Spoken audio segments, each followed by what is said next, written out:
In the modest town of Andhra Pradesh, an young boy named Ravindra spent hours tinkering, dismantling the fans and radios.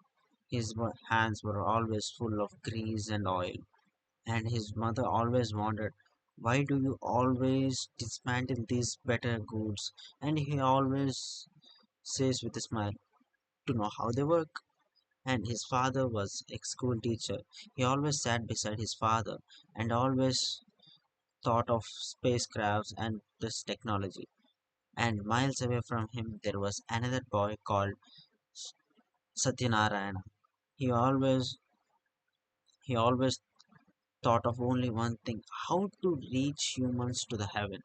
He always wanted to know. He always wanted only one thing: how his rural life can come up with the modern era. And his father was a farmer. Both of these boys' families were of very lower classes, and education was their only way to survive in this world. And with the family's sacrifices and the relentless hard work and passion, and with the scholarships aided, they completed their graduation and went to Hyderabad. Their fates converged in the bustling city of Hyderabad. At the time, India was always relied on foreign countries for their nuclear powers and spacecraft shuttles. And there was held a seminar in Hyderabad, and Ravindra was giving the seminar, and it got many applauses from everyone, and Satyanarayana was one of the attendees. And here he never took a chance to get up and ask his questions, but after the seminar got ended, he went to Ravindra and asked, and they exchanged their ideas and kept on talking for 2 hours, for many hours at the tea stall nearby, and they exchanged their addresses, and that's when they started their bond. The discussions turned into debates, and once a question was raised: why don't we import? Why should we import these goods when we can build them ourselves? Ravindra always questioned himself, and Satyanarayana replied, maybe because many people, like most of them, like no one had approached it. And Ravindra was like, why don't we do it? And that's when they thought of starting something bigger in their lives. And that's when the idea of MTAR was born. By the time 1970s, they all wanted to start something new, and with the loans taken and by their savings, they started a company called MTAR by taking a small shed for rent, and with only four machinery and with only two people, Satyanarayana and Ravindra themselves. Now MTAR Technologies, then just MTAR, was born with a clear mission to create world-class precision engineered components. And their first project was of domestic, like a small one, like designing custom machine parts for the local factory. But for them, it was a golden chance, like they were building a rocket, and they were so excited about that. And they worked tirelessly, often sleeping on the benches and often skipping their meals. They always dreamt of this day, and they were trying to prove themselves in this competitive world.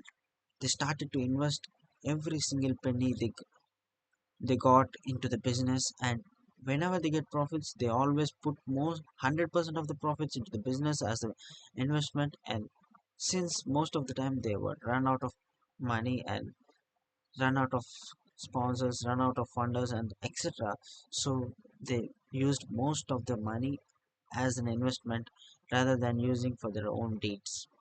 With the commitment, they won the trust of local clients, and they were taking something bigger in the future itself.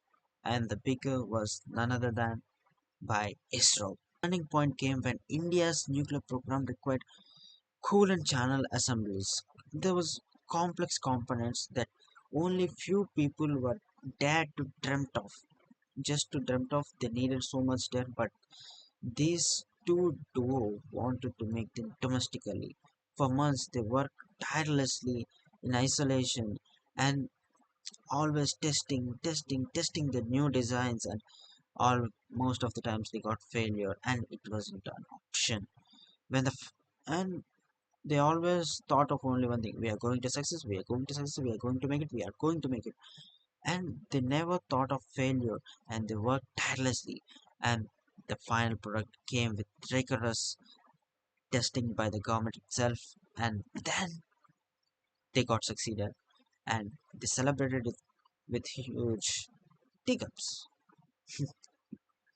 And then this success brought them towards ISRO, and ISRO was got ISRO looked to these guys, and that's when ISRO was gearing up for the first ever satellite Aryabhatta, and MTAR was tasked with creating the precision components for the Aryabhatta, and it was their very first step into the world of space engineering, and what they delivered was beyond the expectations. With the success, the MTAR's reputation grew so high, and so the pressure, since there was the competition from the global players, the global market, international business people, international factories, and not just locals but also international. So there was so much pressure from the companies and pressure on them, MTR too. Most of the time, suppliers refused to send them the material, and they had to spend each and every penny like usual. And sometimes they wanted to stop it, but they never they never gave it up, and they refused to give up, and they stood tall, and their hard work really paid off. That the MTAR secured with an agreement with the DRDO for defense, and NPCL for the nuclear power plants. NPCL made an agreement with MTAR for the nuclear reactor components, and each success was another milestone, another achievement, another step towards their goals, and also put a lot of pressure on them. And they took the pressure with smile, and they made it to the clouds. Their greatest achievement, their proudest moment was when the MTR contributed their efforts for the Polar Satellite Launch Vehicles, the PSLV, for the ISRO, and they made it. They made it for the country. They made it not only for themselves but for the country, for the billions of people's hopes. They made it. It was for the nation building, and they delivered their dream. India was no longer relying on foreign countries for the nuclear reactor components nor the satellite components.